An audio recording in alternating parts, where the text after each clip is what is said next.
आकर कहती है कि अल्लाह के नबी मेरे पेट में हमल है, बच्चा है। अय अल्लाह के रसूल सल्लल्लाहु अलैहि वसल्लम मुझे सज़ा दे दीजिए क्योंकि मुझसे ज़िना का सुदूर हुआ है। आपने कहा ले जाओ, पत्थरों से मार मार कर ख़त्म कर दो। लेकिन कहने लगी मेरे पेट में बच्चा है। तो कहा कि जाओ, जब बच्चा पैदा हो जाए तब आना। जब बच्चा पैदा हो गया तब आई। कहा अब इसको मार दो, ख़त्म कर दो। बच्चा रोने लगा। माँ अपने बच्चे को जब दूध पिलाने लगी तो अल्लाह की नबी ने कहा खातून अभी तुझे मारा नहीं जाएगा, अभी कत्ल नहीं किया जाएगा। ये बच्चा जो नाजायज़ बच्चा है, जो जिना की पैदावार है, अभी तेरे दूध की ज़रूरत है इस बच्चे को, अभी तुझे नहीं मारा जाएगा। इतनी तमाम बंदिशों के बावजूद वो औरत कबूल करती है कि ये नाजायज़ बच्चा है। सोचिए मेरे भाइयों, हराम औलाद है, लेकिन उस हराम बच्चे को भी अल्लाह के रसूल पेट में मारने की इजाज़त नहीं दे रहे, ख़त्म करने की इजाज़त नहीं दे रहे हैं। बच्चे के माँ से कहा जा रहा है जब ये बच्चा तेरा दूध छोड़ दे तब तू आना। उसने दूध भी जल्दी छुड़वा दिया। आमतौर पर बच्चे 2 साल दूध पीते हैं, उसने 1 साल 1.25 साल में 1.5 साल में दूध छुड़ा दिया। फिर लेकर आई और कहने लगी अब बच्चा रोटी खाने लगा है। अल्लाह के नबी ने फरमाया आया अल्लाह की बंदी, अब मेरे पास कोई बहाना नहीं है कि मैं तुझे छोड़ सकूं। आए सहाबा जाओ और इसको ले जाकर सीने के बराबर गाड़ कर इस औरत को पत्थरों से मार मार के ख़त्म कर दो। पूरे वाक़े को बताने का मकसद ये है कि ये इंसानियत थी जनाब मोहम्मद रसूलुल्लाह सल्लल्लाहु अलैहि वसल्लम की कि हराम का और नाजायज़ बच्चा भी गिराने की इजाज़त नहीं दे रहे हैं। ये इंसानियत है, इंसानियत। और इंसानियत का सबसे बड़ा सबक इस्लाम पेश करता है। हर हाल में मसाइल को जानने की कोशिश करो। एक मसला आपके सामने अगर रखा जाए तो आप उसका क्या जवाब देंगे? आइए आजकल लेटेस्ट मसले आते हैं। एक गैर मुस्लिम मुसलमान हो गया रमज़ान के महीने में, आज 20वां रोज़ा है और आज वो मुसलमान हो रहा है, तो अब वो कितने रोज़े रखेगा? सिर्फ रोज़े तो 10 बचे हैं और 29 का चांद हो गया तो 9 ही रोज़े बचे हैं। और इस्लाम वो आज ला रहा है और रोज़े तो हर मुसलमान पर 1 महीने के, रमज़ान के पूरे महीने के रोज़े फ़र्ज़ हैं। तो अब वो कितना रोज़ा रखेगा? शरीयत क्या कहती है? शरीयत ये कहती है कि वो 20वें रोज़े को अगर इस्लाम कबूल करता है तो 20वें रोज़े के बाद से ही उसके ऊपर रोज़ा फ़र्ज़ हो जाता है और जितने रोज़े उसको मिलेंगे उतने वो रखेगा। अब सवाल ये पैदा होता है 20 रोज़े जो उसके छूटे हैं क्या वो ईद के बाद पूरे करेगा? नहीं करेगा। क्यों नहीं करेगा? दलील क्या है? भाई अहले हदीस हो तो दलील तो चाहिए ना। आप लोगों ने जलसा बहुत अच्छा किया है लेकिन ये लाइटिंग बहुत बुरी की है, कभी हरी कभी लाल, और वो आंखों पे पड़ती है तो कभी तो लगता बहुत आदमी है, कभी दिखता एक भी नहीं है। और कभी जब लाल जलती है तो मैं सोचता हूँ रुक जाना चाहिए क्योंकि ये रेड सिग्नल है, ये हमको इशारा कर रही है कि बोलना बंद कर दो। अरे ये तुमको किसने? अरे जर्जी साहब का जलसा है, कोई बारात में नहीं आए हैं निकाह के लिए। ये ऐसी लाइटिंग जलसों में,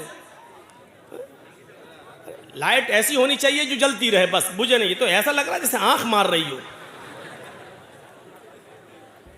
अल्लाह की कसम बड़ा डिस्टर्ब हो रहा हूँ। कल भी हुआ था लेकिन कल मैं बोल नहीं पाया, सारा गुस्सा इन चैनल वालों पे उतर गया। आज ये लाइट वाले पे लग रहा है सारा गुस्सा उतार दो। कभी लगता है एकदम कहाँ चलेगी पब्लिक, कभी लगता है देखो वहाँ तक बैठी हुई है। हमारी भी तो आंखें हैं, कोई हम बहुत बड़े बाबा तो हैं नहीं कि यहाँ बैठे बैठे हम कलकत्ता तक को देख लें। इतनी मशीन तो है नहीं मेरी आंखों में। तो मेरे भाइयों अब वो 20 रोज़े के बाद जितने मिलेंगे वो रखेगा, पहले के नहीं। क्यों? क्योंकि पहले उस पर रोज़े फ़र्ज थे ही नहीं। इस्लाम तो वो अभी लाया है, मुसलमान तो वो आज हुआ है। आज से पहले उस पर रोज़े फ़र्ज थे ही नहीं, फ़र्ज आज हुए हैं। तो जितने मिलेंगे उतने रोज़े रखेगा। एक और मसला याद रखिएगा, एक गैर मुस्लिम अभी मुसलमान हुआ है 20वें रोज़े को और टाइम है 5 बजे का, शाम को 5 बज रहा है और अभी इस्लाम लाया, अशहदु अल्ला इलाहा इल्लल्लाह व अन्ना मुहम्मदर रसूलुल्लाह, इस्लाम ले आया, कलमा पढ़ लिया। 5 बजे से ही उसके ऊपर रोजा फर्ज हो गया है। सुन लीजिए, अब 5 बज रहे हैं, अभी इस्लाम लाया है, 5 बजे से ही उसके ऊपर रोजा फर्ज है। यहीं पर वो नियत करेगा मैं रोजे से हूं। अब यहां से रोजा है वो, और आपके यहां रोजा इफ्तार हो रहा है मान लीजिए 6 बजे, तो बस 1 ही घंटे के बाद वो रोजा इफ्तार करेगा और उसका ये एक रोजा माना जाएगा। 5 बजे अगर इस्लाम लाया है तो 5 बजे से ही उसके ऊपर रोजा फर्ज हो गया है, और जब इफ्तार का वक्त होता तब वो इफ्तार कर लेगा, उसका ये एक रोजा माना जाएगा। अब सवाल ये होता है कि वो 5 बजे तक तो खूब खाता पीता रहा, तो खूब खाता पीता रहा, उस वक्त वो काफिर था, उसके ऊपर खाना पीना जायज था। 5 बजे से पहले वो मुसलमान था ही नहीं, इसलिए रोजा नहीं था। 5 बजे इस्लाम लाता है, 5 बजे मुसलमान होता है, इसलिए रोजे के अहकाम 5 बजे से ही उसके ऊपर लागू होंगे। 5 बजे से पहले उसको जो खिलाया पिलाया गया ये अल्लाह की रहमत और मेहरबानी में शामिल कर लिया जाएगा। मेरे प्यारे साथियों, इन मसाइल को जानने की ज़रूरत है। ये तो बहुत हो चुका है मौलाना साहब, नमाज के बाद दुआ मांगनी चाहिए कि नहीं, ये पक चुका हूं सुन सुनकर, हम भी पक चुके हैं बता बता कर।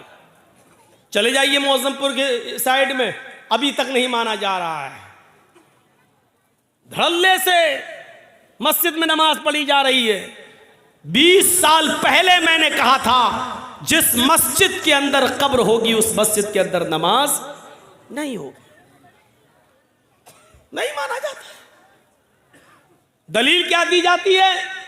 मदीने में अल्लाह के रसूल की भी तो कब्र है, उसको भी तो दीवारों से घेर दिया गया है।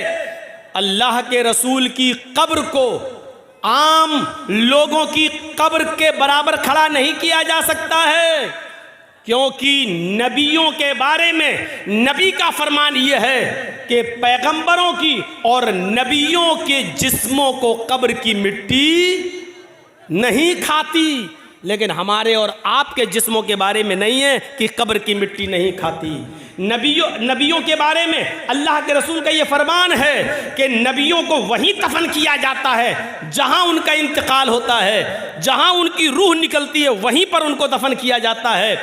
नबियों के लिए मसाइल अलग हैं और आवाम के लिए मसाइल अलग हैं, लिहाजा नबी की कब्र को हम आज की कब्र पर महमूल नहीं कर सकते हैं। अल्लाह के रसूल का ही ये फरमान है कि नबियों को वहीं दफन किया जाता है जहां उनकी रूह निकले, यानी मुझे भी वहीं दफन करना जहां मेरा इंतकाल हो। नबी अकरम ने ये फरमा कर साफ कर दिया कि मेरी कब्र वहीं होगी जहां मेरा इंतकाल होगा। नबियों की कब्र को खोद कर नहीं निकाला जा सकता है, लेकिन किसी इंसान को गाड़ दिया जाए, किसी इंसान को दफन कर दिया जाए और पता चले कि यहाँ तो मस्जिद थी, मस्जिद में एक आदमी को दफन कर दिया गया, अगर 10 साल बाद 20 साल बाद भी पता चले तो फिर उस कब्र को खोदा जाएगा। अगर उसमें से कुछ हड्डियाँ मिलती हैं तो उनको निकाला जाएगा और उनको मुसलमानों के कब्रस्तान में मुंतकिल कर दिया जाएगा और कब्र को ज़मीन के लेवल पर करके उस पर नमाज पढ़ी जाएगी। अगर 10, 15, 20 साल के बाद अगर उसमें हड्डियां भी ना मिलें, जब कब्र को खोदा जाए तो उसमें हड्डियां भी ना मिलें, क्योंकि जिस्म इंसान का मिट्टी से बना हुआ और जिस्म को मिट्टी बन जाना है। अब अगर हड्डियां नहीं मिलती हैं तो उस कब्र से 1-2 तसला, 1-2 बड़ा बर्तन भरकर मिट्टी निकाली जाएगी और उसको मुसलमानों के कब्रस्तान में मुंतकिल कर दी जाएगी और इस कब्र को ज़मीन के बराबर करके उस पर नमाज पढ़ी जाएगी। लेकिन मसला है वो अपनी जगह पर कायम रहेगा। आप उसकी चाहे कितनी दीवारें खड़ी कर दें, चारों तरफ से उसको कितना भी घेर दें, लेकिन जिस कब्र मस्जिद के अंदर कब्र है उस मस्जिद के अंदर नमाज नहीं होगी, नहीं होगी, नहीं होगी। ये उसी नबी का फरमान है जिस नबी का फरमान ये है कि नबियों को वहीं दफन किया जाता है जिस जगह नबियों का इंतकाल होता है। उसी नबी का ये भी फरमान है कि अपने घरों को कब्रस्तान मत बनाओ। ये भी कहा उसी नबी ने, लानतुल्लाहि अलल यहूदी वन नसारा इत्तखज़ू कुबूर अंबियाहिमुल मसाजिद। अल्लाह की लानत हो यहूद और नसारा पर जिन्होंने अपने अपने नबियों की कब्रों को मस्जिद बना लिया है। मेरे भाइयों, कब्रों को मस्जिद नहीं बनाया जा सकता है, मस्जिद में कब्र नहीं बनाई जा सकती है। लिहाजा इस हदीस को अपनी जगह पर, ये मसले पुराने हो चुके हैं, अब लेटेस्ट मसाइल की तरफ आइए, नए नए मसाइल की तरफ आइए। वक्त की ज़रूरत है नए मसाइल की तरफ आना। तो ये मसले तो बहुत पुराने हो चुके हैं, तो हमें इन मसलों को जानने की ज़रूरत है।